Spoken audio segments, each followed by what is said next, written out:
Hello, friends. Today, we're going to explore the exciting world of money and learn how to save and spend wisely. Are you ready?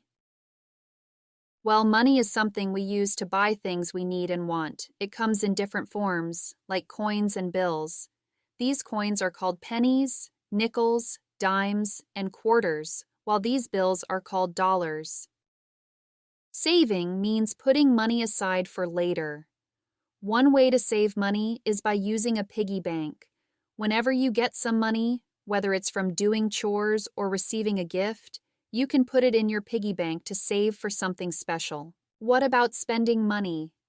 Spending means using money to buy things we need or want. When you want to buy something, like a toy or a snack, it's important to think carefully about whether you really need it or if you just want it. When you're ready to spend your money, it's a good idea to use a wallet to keep your money safe. Make sure to count your money before you go shopping, and only take what you need to buy what you planned for. Lastly, it's fun to set savings goals.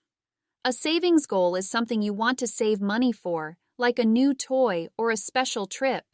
You can use a jar to save money for your goal. Remember, money is a tool that we can use wisely to achieve our goals and make our dreams come true. Thanks for joining me. Subscribe and see you next time.